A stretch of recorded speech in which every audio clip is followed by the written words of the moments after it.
Good morning, team, and welcome back to the channel. Today I am discussing Porsche. To be exact, the 911 Carrera T. And guess what? If you've been following this channel, you know how important that car allocation's been, and I just got one. Confirmed, I have my allocation.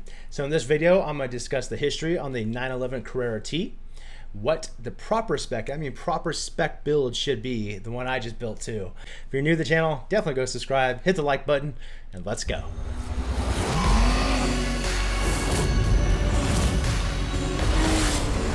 All right, team, so you might be asking yourself, what is a 911 Porsche Carrera T? Well, the T stands for touring, and it was actually introduced back in 1968, where it won a little rally called the Monte Carlo Rally. You may or may not have heard about it, but it was kind of a big deal back in the day. And when it was introduced, it ran over the competition. It did amazing.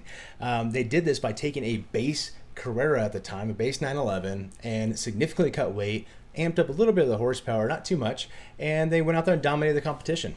It was a big deal. Sadly, a few years later, they discontinued it, but great for us. When the 991.2 was reintroduced, guess what was reintroduced with it? The T.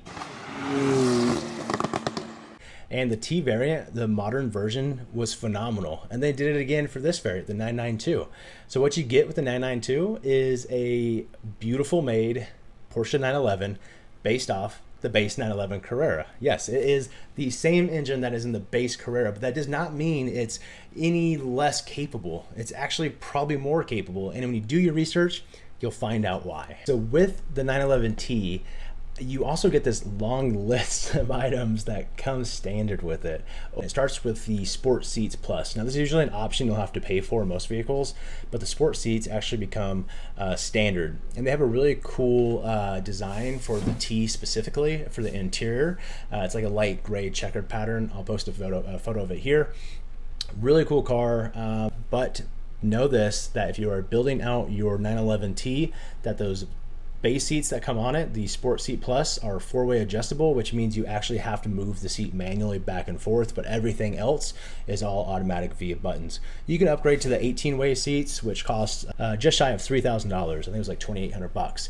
So if that's an option you want to get, go for it. If not, you'll get some amazing seats nonetheless. You also get the PASM Sport suspension, which lowers the vehicle 10 millimeters, which in my opinion is a pretty big deal, because I feel like the base Carrera just sets a little too high in my personal opinion. Still looks great. So after the PASM Sport suspension, you also get standard is the 20 by 21 inch offset wheels that are the Carrera S wheels. Those are standards. Now you can upgrade like I did and get the RS wheels, which I highly suggest.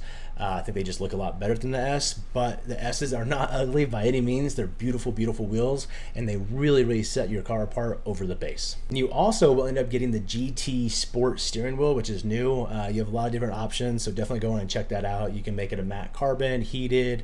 You can do their new variant of Alcantara, which I believe is called Tex.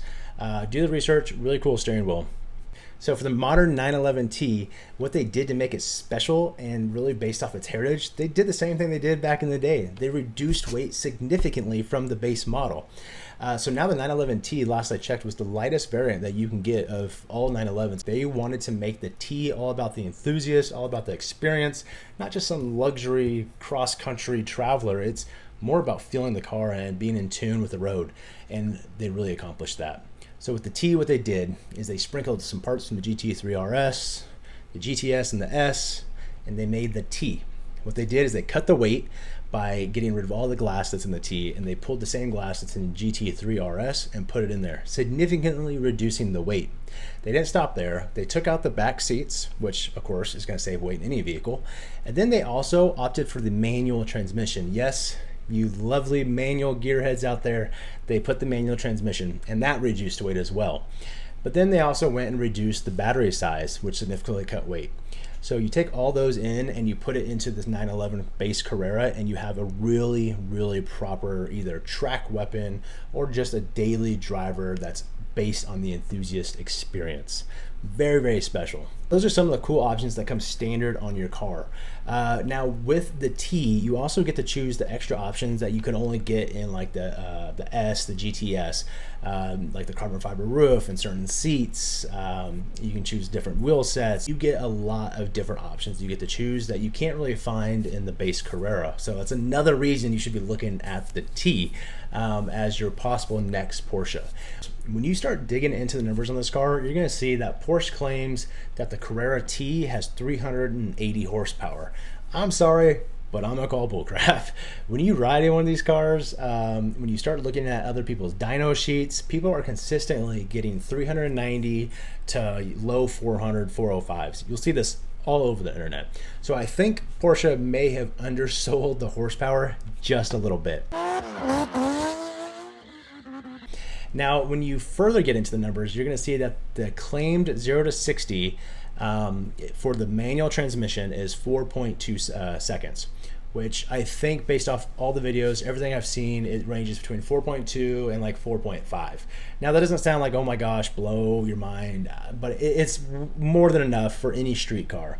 But what the cool part is, if you go down to the transmission and change it out back to the PDK, you have a significant jump. The PDK, I'm seeing numbers that range anywhere from 0 to 60 to 3.5 to 3.8 seconds, depending on who's driving it, weather, all that stuff. I think that's a significant jump, and in a lot of people's minds would maybe get them to go for the PDK version over the standard. But they're recording a 1/4 mile in 12.5 seconds. That's pretty good from a base 911 Carrera. Like, that's a good engine. If it's pulling those numbers, that's awesome. Now I'm seeing for the Carrera 911T with the PDK that those cars are almost kissing the 11s, high 11s. I'm seeing a lot of them hitting like the 12.1, 12.2. That is a really, really fast car. All right, so that's a little info on what the 911 Porsche Carrera T is. So I am very, very excited because I actually got my allocation. If you've been following this channel and seen the other videos before, definitely go check it out where I discuss on how to get an allocation. Well, it finally worked. I got my allocation for this car, and guess what? I did not pay a dealer markup. If you go back and look at my video, I'm going to discuss dealer markups across the nation are ridiculous, and I also discuss what prices all these different dealers are asking from different states. All right, so that wraps it up on the Porsche 911 Carrera T. Hopefully that little bit of information can help you with your ordering process. Again, if you're trying to get an allocation, go watch my other video on how to get that Porsche allocation. It was very difficult, but you can do it. So with that, definitely like this video. It really helps me out in growing this channel. I am trying to grow this channel significantly. I post videos almost weekly now, and go subscribe. It helps out a ton. Find me on Instagram, Talk Cars, and you know what? Until next time, stay in touch and get out there and drive.